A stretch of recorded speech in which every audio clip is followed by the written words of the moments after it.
Welcome back, everybody. So, on today's lesson, I'm going to be talking about stop loss placement. Now, a lot of traders find this very difficult when really, in actual fact, it's not. In determining your stop loss, it really varies on the type of person you are, the character that you have, and the time that you have to actually trade.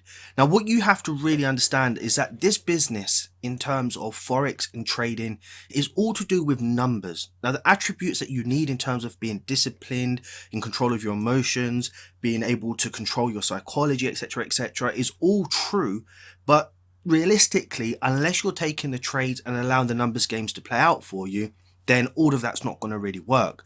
So in any event, regardless of where you place your stop loss, whether it be in a good position or whether it be in a bad position, you are going to still lose trades and you're still going to win trades. So how can we determine which stop loss strategy is going to work for you? So what we're going to do today is we're going to go over 4 strategies that you can implement yourself.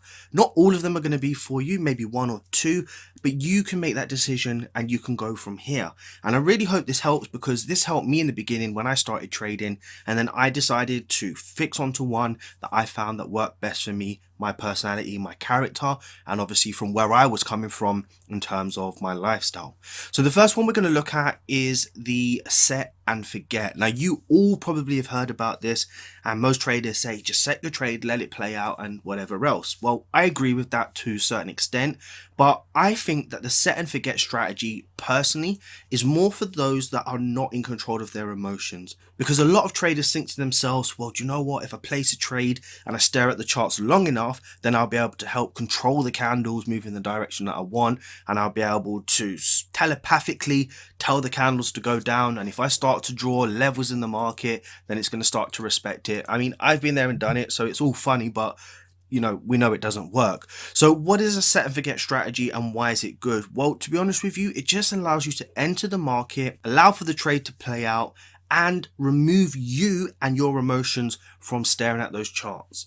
And why does it work? Well, the truth is, most emotional traders have a tendency to revenge trade, or they like to think that they can move their stop loss and they'll be able to stay in a position, or they think to themselves, if I add to this position, then I can get some of my losses back, or I can make more money.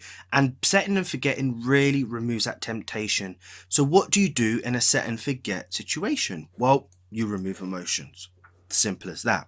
Means you can't control anything and you let the charts play out. So let's take a look at this scenario here. We see that the market's pushing to the downside. We have this pullback. Now we have this level in the market where prices created wick rejections for at least a good 2 hours. Price left that level, came back, and now we can see a nice double top.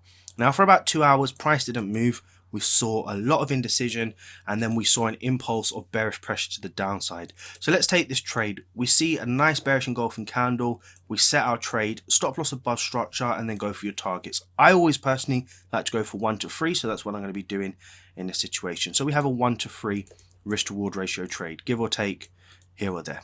Now, what are we going to do? Well, we're simply just going to let this trade play out. Now, we do want a notification what's happening with this trade, whether it hits stop loss or whether it hits take profit. So what can we do? Well, you can simply just set an alert at your stop loss, and you can simply set an alert at your take profit. Now this will stop you wondering what's happening to your chart, because if it does hit your stop loss, then you're going to know about it, and if it hits your take profit, then you're going to know about it. And you might say to me, well, why would you set an alert if you want to set and forget and not be controlled emotionally? Well, the truth is, sometimes you might be sitting in drawdown for 3 or 4 hours, and you're probably going to be thinking to yourself, well, hold on, what's happening with this trade? And if you haven't set an alert, then guess what? You're never going to know whether prices hit your stop loss, and before you know it, you could just get confused and start making up too many scenarios that forces you to come back to your charts to do dumb things. So set an alert will reassure you and confirm whether you either hit take profit or stop loss, or whether you're still in that position or not. So let's run it out. We set this trade, we've walked away now, we've closed our laptop, closed down our MT4, and we now just let this trade play out. Now, the reason why this is good is because once the market starts to move in your direction, you have to think about this. These are hourly candles. It's not always going to continue to push to the downside. There are going to be times where the market moves sideways, in this instance for 2 hours. Then the market might continue to move sideways, in this instance for quite a few more hours. Now, imagine if you're staring at your charts and you're seeing this. Psychologically, it's really going to mess you up. So the best thing to do is let it run. If you have a strategy that works, you know that it's proven because you've back tested it, you forward tested it, and you've got the data to prove that, then technically, again, we fall back to the numbers game. So in this instance, as you can see, we've hit take profit on this, and what's that?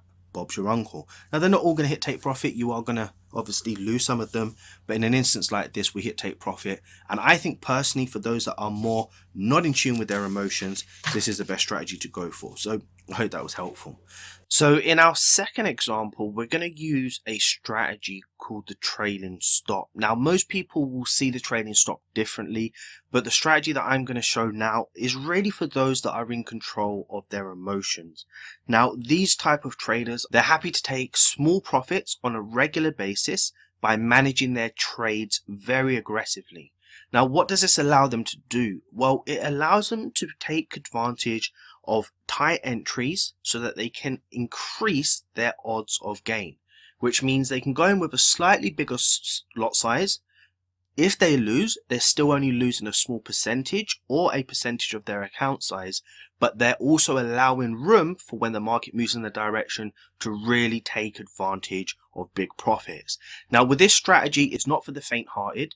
There are times where you are going to be stopped out on a regular basis, and whilst you're breaking down your actual entry with your position size, you may be stopped out maybe on 1, 2 or 3 occasions before the market moves in your direction. If not, you then will just take a small percentage loss on your account and you move on. But what are the advantages? Well, the thing is, if the market does start to move in your direction, which is going to be based on your strategy, you should have back tested this and forward tested this, then when the market does move, you're going to be able to trail your stop loss. You're going to be able to take advantage of the momentum at that specific time, and the gains that you're going to be getting from this are going to be quite big. So in this example, we're only going to use the hourly time frame, and I'm not going to go into tight entries, etc., etc. But what I will identify here is how we can take these trading stop loss trades. So we can clearly see the market structure is to the downside. Now we do have this pullback lower high. We did have an area in the market where price broke above to make this higher high, but as you can see in recent price action, price did break and close below the structure, indicating continued bearish pressure in the market, and now we have an area here where price is stalling out. So for that reason, we have a nice pin bar to the downside indicating bearish pressure, and we're going to take this trade with all the evidence that we've gathered, and we're going to see what happens. So are we going for a risk to reward ratio? Well, no, we're not. We're just going to simply be going for a 1-to-1 risk reward ratio to make sure that we can lock this trade in at break even, and then once we're at break even, the rest will manage as we go along. So the market starts to move in our direction, and now what do? Well, we want to lock this trade in break even, but how do we continue to trail this in so that we can start to take profits as the market's moving down? Well, what you're going to simply do is you're going to place your stop loss above the previous candle's high. Now, what you will find is if the market is in momentum, very rarely will you see price peak above the last candle's high. It may pull back to 50%, it may pull back close to the wick, but more often than not, it won't. So that's how we're going to take advantage of taking big profits from the market with minimal risk. As I said, it's not for the faint-hearted, it's more for those that are in control of their emotions and are happy to take small profits along the way. So as you can see, the markets continue to push down, so we're going to trail our stop loss above this structure. Each time we're just moving the stop loss above the wick high. As I said, more often than not, if the market is in momentum, you will find that price will never come back to the previous structure high of the last candle, especially on the 4H, 1H time frames. So let's continue with this. Now, as you can see, we've taken quite a bit out of the market now. We've taken this whole position. Now, not all of them are going to win, by the way. Just remember this. So I don't want to make this up and make you think that this is the Holy Grail, but this is just an illustration of how you can do it. So you can continue to trail your stop as the market goes down. Each time you're trailing your stop, you're securing profits. So if the market does come back and turn against you and hit your stop loss, then guess what? You'll be able to take some profit. So we survived there, and we'll continue, and there we go. That's where we're stopped out. So for this position, we was able to extract quite a bit from the market. In fact, about stop loss above structure. Let's check this now.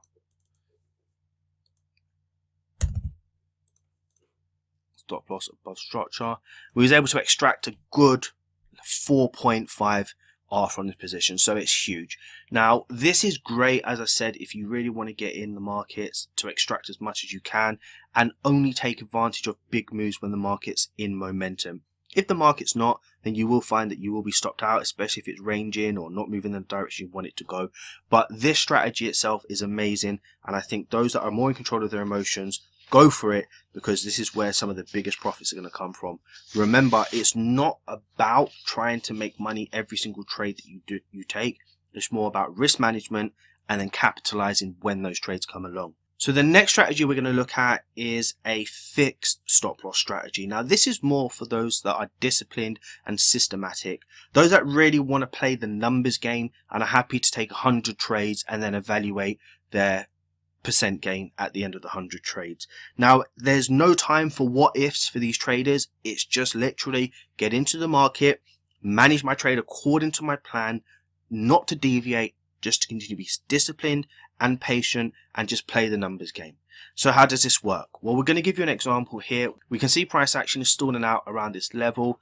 We're coming off a strong bullish pressure to the upside. Price has attempted to break the structure on many occasions, and for the last 3 hours it attempted to break up, failed, and we've pushed back down. So what are we going to do in this situation? We're going to take the trade, and how are we going to manage this trade? Well, as I said, we're going to use a fixed risk to reward ratio here, and we're going to use a fixed stop loss strategy. So we're going to take a 22 pip stop loss, and we're going to take a 66 pip target on this, so that's a 1 to 3. And how are we going to manage this? Well, what we're going to do is when price gets to around, so this is a 22 pip, just got lost there for a second. So when price gets to here, we're going to lock this trade in at break even. When price gets to in and around here, another 22 pips, we're going to lock this trade in at 50% profits. And then when the market gets down to here, we're going to close a position. So this can be varied in any which way you want, but the strategy is just going to be the simple. When price gets to 1R, which is the same size as our stop loss, we're going to go break even. When price gets to 2R, we're going to take off profits, which is about 50% in this instance. And then when price gets to our take profit, we're at take profit. So let's see what happens. So the market moves in our direction. There is no question about what we're doing now. We have a fixed stop loss strategy, which means the rules are we go to break even. The minute price pushes down to our level here, we are taking off 50% profits. Now what we can do is we're not going to be trading this, but we can lock this in at profits. So we're already taking off 50%, and if the market moves back, we're not going to lose anything in terms of commissions or spreads. We're going to be taken out in slight profits. And then for the rest of the position, it's just a matter of waiting to see whether the market continues in our direction or whether we get taken out break even. And in this instance, as you can see, we've hit take profit. So it's pretty simple. Now, why does this work? Well, again, if you have a strategy that plays out 50-60% of the time, then over 100 trades, you know you're going to be profitable. You're going to be using a strategy as a no-nonsense strategy approach, which means you're not going to be risking your profits. You're not going to be risking any of your money that you're putting on the line. The minute price moves in your direction, you're locking that in break even, and the market's either going to go in your direction or it's not. When price gets to 2R, you're making sure that you're taking 50% off so you can secure some profits over these trades, just in case the market does go against you. And what you will find over a period of time, if you do take profits off at around, let's say 2R, 50%, and you find that the market is not going in your direction for whatever reason, then guess what? Those small profits that you're taking off do add up. They continue to add to your account size so that you can continue to increase your risk percent, which means that your gain is going to increase also. So the final example that we're going to look at is a structural based stop loss strategy. Now, who is this for? Well, really and truly, it's for patient traders. This could be for somebody that's working a 9 to 5, somebody that's really in control of their emotions, somebody that's happy to allow the market to move in their direction, go against them from time to time, but what they're able to do is take advantage of some of the biggest trend moves in the market. Now, granted, it doesn't happen all of the time, but because their risk reward ratio is going to be much larger and greater than some of the other strategies you've seen, they're able to capitalize when they do get in a good trade. So what are they going to be doing? Well, they're just simply going to be structural based traders. They're going to be looking for reversals in the market. Once they start to identify a change in behavior, let's just say they start to see price breaking trend lines and they start to see price making lower high formations, they're going to go in for this trade. Now, how they enter these trades is really down to your strategy. It doesn't matter. But what we're going to do in this instance, we're going to take this trade as a sell stop. So if the momentum shifts in our direction, then we can take this trade we'll get triggered into this trade, and if it continues up, then we don't. Now, in terms of management, there's going to be no management until structure is formed. So if we're taking a trade in a sell by structure, how does structure form?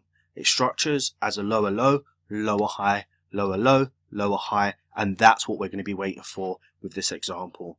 So let's play this out. And we can see prices pushing to the downside. Now, what we're looking for in this market is for the market to create new structural levels. Once we identify the market creating new structural levels, then we obviously have to wait for the market to indicate that structural level with a push phase. So we don't really have to trail this at this moment in time, because we can see that the market still hasn't made a lower low. We're still sitting technically in the first entry we've taken. But once we have a shift in market behavior, then what we're looking for is for a continued sign that the market is making new lower highs and lower lows. And in this instance, what we can see is that price action is made a level here in the market where we've had a push phase exhaustion lower high. So in this instance, we're now trying to ride the trend to the downside. So what we're expecting is that the market will continue to go down as opposed to continue to go up. If it goes up, we know we're wrong, the trend is changing, and what we can do is look for a new position when the time is right. So we allow the market to continue to play out, and as you can see, because structure based on a downtrend is lower lows, lower highs, we can continue to look for these levels to place our stop loss. So we have another scenario here where we can see price has made a push phase lower high. Again, if the market breaks above this structure, then we don't want to be in this trade, because technically then we're in the wrong bias. But if it continues to go down, then we're good to go. As you can see, the market is continuing to go down, which is all good. Now, as no structure has been formed yet, we know that we're still in a sell by structure. We need to see lower highs being formed before we move our stop loss. Now, if the market does something like this, which is create a wick in the market and then push down because of the aggressive nature of how this trend is moving, you could trail your stop to levels like this. But what you'll find is a lot of patient traders won't do that. They'll just continue to use structure as a indication of where they're going to place their stop loss on the next position. So as you can see here, price did pull back, made a lower high, and now we can see we still have this continuation to the downside. So we can continue to trail this, but as you can see throughout this whole position, we've moved, we've retraced, we've moved, we've continued to move, should I say. We've now retraced. So this is why I'm saying it's not for those that are not in control of their emotions, because you will see the market go into profits and you will see it pull back against you. But for now, let's continue on with this position and let's see where we're at. So price continues to, what does it do? Make a new lower high. We want to see the market continue to push down. We can now trail this to the new lower high. We're just still following the trend to the downside. And again, we'll just see if the market makes a new lower low or we get stopped out. And then in this instance, you can see we got stopped out. So with this position that we already entered the market in, we've done pretty well again in terms of risk reward ratio. But this is a great way to take advantage of trend movements in the market to make sure that you're not prematurely moving your stop losses to places in the market where the market could come back, tap you out, and then go in your direction. And it is also very systematic, which means that if the market does trend for a very long time and it doesn't start breaking its own highs or lows, then guess what? You're going to be in for a treat. So I hope those 4 examples were good for you. As I said, if you have any questions regarding them, drop them in the comments below. Try them out. Obviously, back test them first, see how you get on. And as I said, these are not for everybody, but for those that they are, I hope this was useful. As I always say, if you've enjoyed this video, please drop us a like, subscribe if you haven't, and until next time, take care.